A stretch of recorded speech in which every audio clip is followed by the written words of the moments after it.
I touched these Technics things and my whole life changed about vinyl, let alone DJing. Don't think a lot of people realise, for me, how pivotal that deck is in clubland.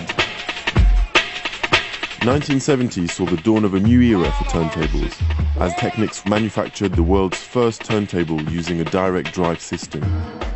In 1979, the SL 1210 Mark IIs were born. With a high-torque direct drive motor, it didn't take long for it to become the DJ's tool of choice.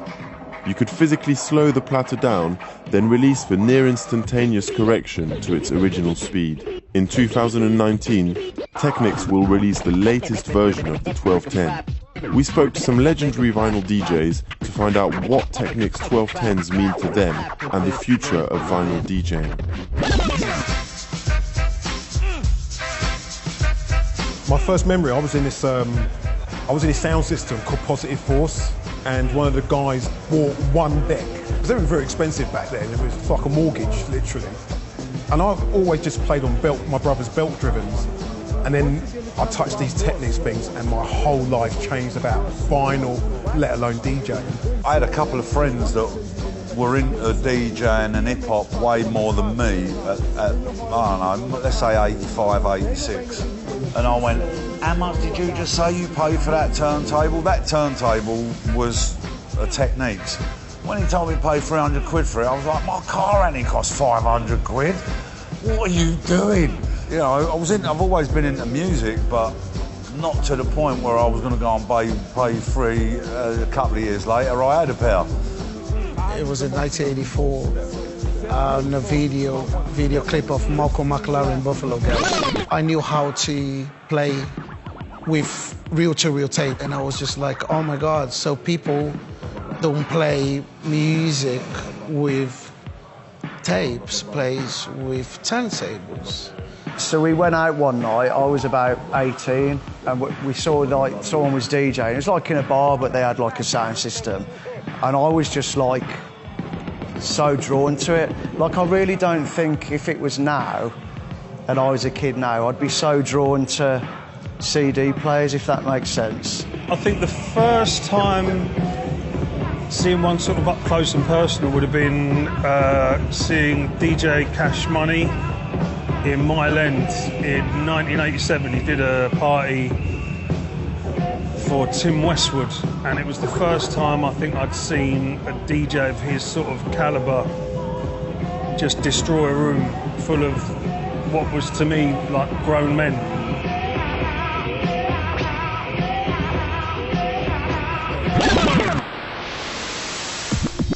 I remember losing my job as a designer, so that must be 1990. And then by the end of 1990, I needed some of these babies. So with my redundancy money, I bought these two decks. My nan bought me a pair of Technics for my 16th birthday. So that would have been February '88. I bought mine Tottenham Court Road. I'm sure a lot of people did. You know, that's where you got, if you was in London, that's where you got your SLs from. When I was like 22, 23, that's when I was playing in big clubs. So I had the money. So I went out and I bought my first set of Technics, which I saved up by cleaning dishes in a local pub, my ad.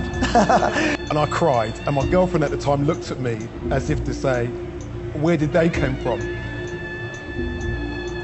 Anyway, but that's when I bought my first decks, 1990, and it really hurt me to buy them, but I needed them. Being like a kid, I thought it had like happened like there and then I'd be able to DJ.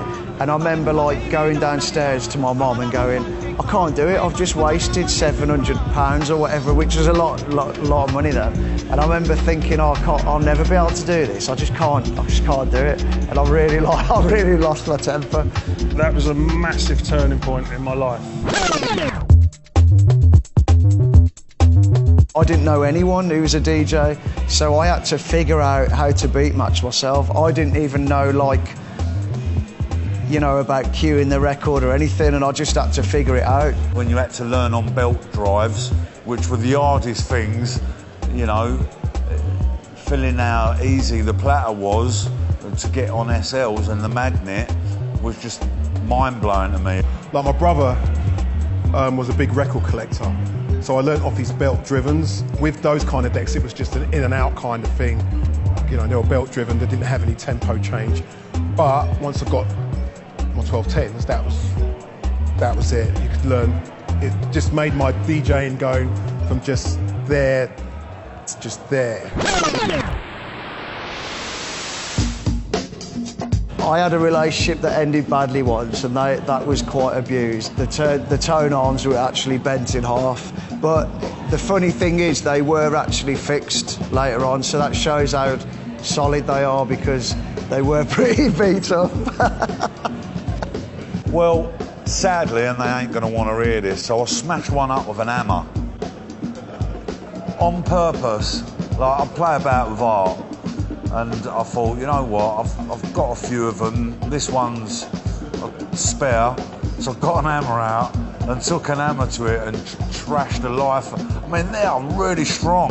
Like, I really had to kind of do some damage on it to pierce the casing.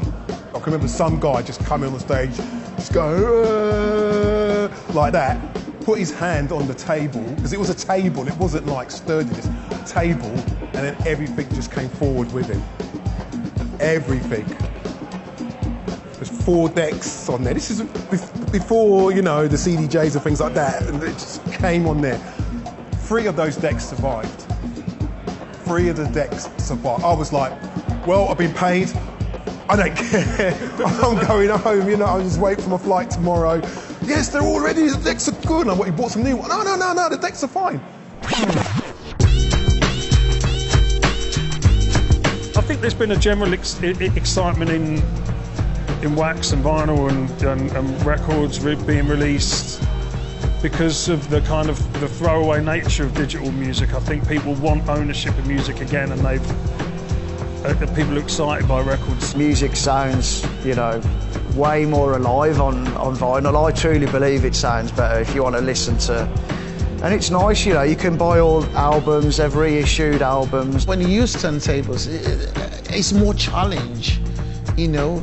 It's challenge. You need to, you know, use your ears, use your brains to beat match. You don't look numbers. I think it'd make people a better DJ. Because someone I know came and had to go on my Technics, who can play on CDJs. They play out in clubs, and they couldn't mix. So it just goes to show that it is so much harder, but it's really good for the skill of it, I guess. I like it when you can tell someone's doing something live. Even like you get certain DJs that like to chop and, you know, on vinyl and things like that. I'm not against the digital DJs or even the sync button, because it still doesn't help you pick a selection, tell you where to make 2 records sound magic together. You know, I'm not against the sync button at all. If they start doing vinyl only nights, I think you'll have a few people wobbling.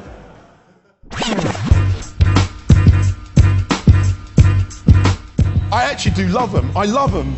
Do you know what I love about them, right? When I push the records, they don't go, whoa. They actually hold themselves. Do you know what I mean? They hold themselves. They actually don't go, you don't hear them whirl.